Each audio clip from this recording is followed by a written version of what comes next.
Bismillahirrahmanirrahim. Benim bu sene Malatya'ya gelişim ikinci defa. Şubat ayında gelmiştik yaklaşık 9 ay önce. 9 ay sonra tekrar Malatya'ya ziyaret gerçekleştiriyoruz. 2 gün çok yoğun, dolu dolu programlarımız olacak. Tabii ben öncelikle Malatya'mızda son bir yıl içerisinde, 2025 yılında daha doğrusu daha işte birkaç ay sonra artık 2025'te bitireceğiz. Neler yapmışız? Çok kısa ifade edeyim. Şu anda bizim Umut Kervanı İnsani Yardım Vakfımızın kayıtlı yaklaşık olarak 1783 ailesi var. Bu ailelerimizin aylık, 2 aylık ve 3 aylık olmak suretiyle 3 ayırdığımız periyotlarla kendilerine ulaştırdığımız yardımlarımız var. Yine 2025 yılı itibariyle Kurban Bayramı bütün kendi sıkıntı ve problemlerine rağmen yurt dışında ciddi anlamda Malatya'dan gelen, Malatya halkından gelen bağışlarımızı Gazze başta olmak üzere dünyanın dört bir yanında mazlum coğrafyalara ulaştırdık. Gazze'ye de ulaştırmaya şu anda devam ediyoruz bu yardımları. Bizim Malatya'da şu ana kadar dediğim gibi 1783 kayıtlı ailemiz var. Bunlara gerek okul dönemlerinde kırtasiye yardımı olmak üzere, yine kurban bağışı olmak suretiyle, gerekse gıda yardımı, yakacak yardımı gibi yardımlar ulaştırmak suretiyle bu ailelerimize inşallah bundan sonra da bundan önce olduğu gibi yardımları ulaştıracağız. Bizim önceliğimiz şu anda Gazze. Hala can yakmaya devam ediyor Gazze meselesi. Çünkü artık %97'nin şehir olarak %97'ye varan bir yıkımın olduğu verilerde ve gördüğüm hepimiz de ekranlarda hemen hemen her gün o görüntüleri izliyoruz. Ve ciddi anlamda şehit sayısının hala enkaz altında çıkarılmayı bekleyen belki binlerce aile var, çocuklar var, kadınlar var. O yüzden Gazze bizim 2025'te de önceliğimiz oldu. Orayı inşa edene kadar da karınca kararınca vakıf olarak da Gazze'yi yeniden inşa edene kadar önceliklerimizin arasında olmaya devam edecek.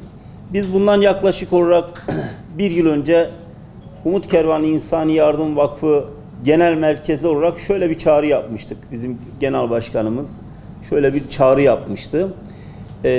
Deprem bölgesinde konteynerlarla ilgili, boşa çıkan konteynerlarla ilgili Gazze'ye ulaştırılmasıyla ilgili bir çağrımız olmuştu.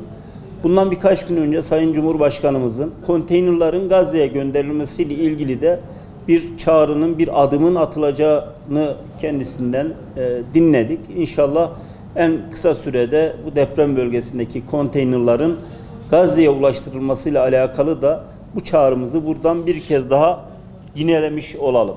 Umut Kervanı İnsani Yardım Vakfı olarak Kafkaslardan Balkanlara, Asya'dan Afrika'ya varana kadar dünyanın dört bir yanında diline, mezhebine, meşrebine bakmadan ihtiyaç sahibi olan bütün coğrafyalarda yardım çalışmalarımız devam ediyor. Yine bir önceki geldiğimde ifade etmiştim.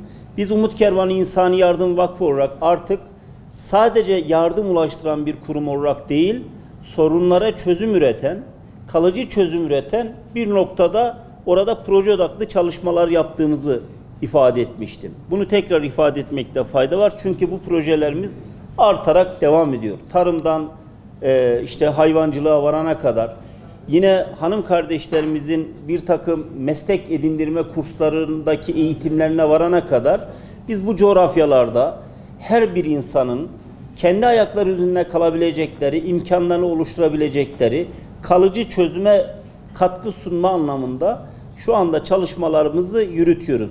Sonuç itibariyle tabii ki vakıf olarak bizim de imkanlarımız kısıtlı. Yapacağımız çalışmalar da belli bir yere kadar. 7 Ekim'den sonra özellikle soykırım başladığı günden bu zamana kadar yardımlarımız içeride kesintisiz devam etti. Tabii ki bu çok zor oldu. Yani içeri yardım girişlerindeki kısıtlamalardan, engellemelerden varana kadar birçok sıkıntı ve problemlerle karşılaşmamıza rağmen biz Gazze'de aşevlerimiz açmak suretiyle, çadır kentler kurmak suretiyle en son yine bir hastanemizin inşaatını tamamlamak ve bir hastane bölümünün tamamen diyaliz merkezinin makina ve cihazlarını, teknik ekipmanlarını almak suretiyle, oraya bağışlamak suretiyle yine bu hastaneye yönelik araç tedariki noktasındaki çalışmalarımızın son aşamasına geldik. Yani hastane inşaatı bitti. Teknik ekip ve ekipmanlarımızı tamamladık. Şimdi yeni araç alımlarını bu hastane diyaliz için gelip giden kardeşlerimizin ulaşımı için, araç tahsislerimiz için şu anda çalışmalarımız devam ediyor.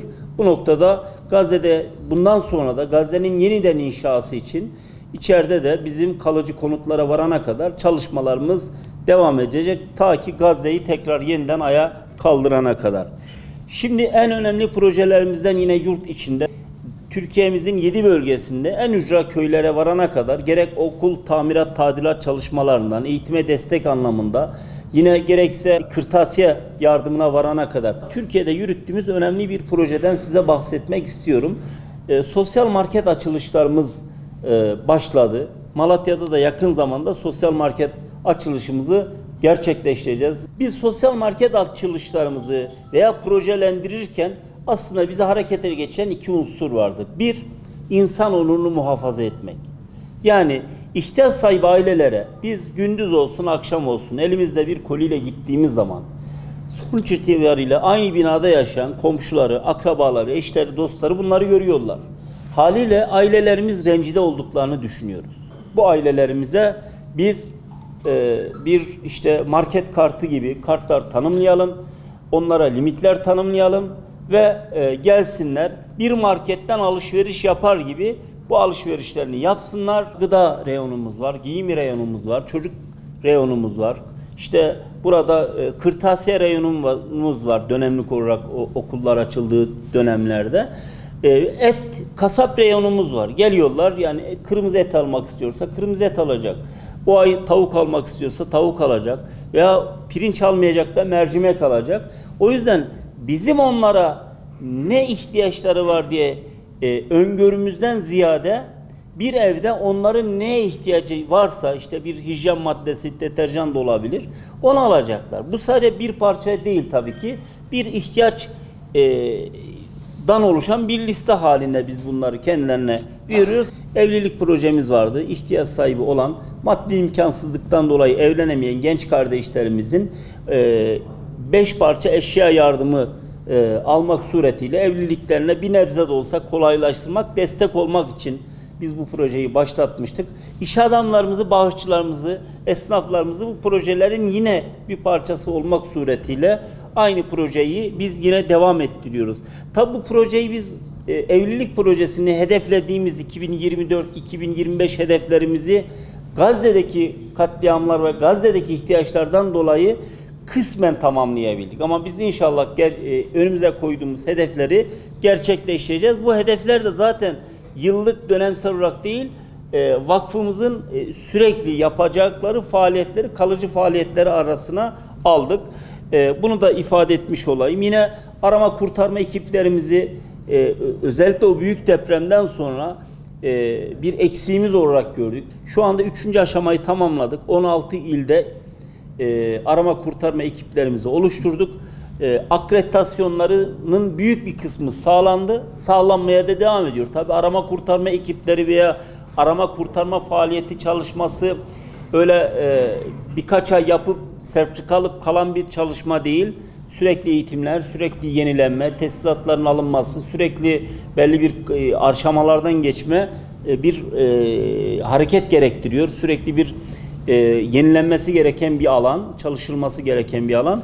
Bunu da yürütüyoruz.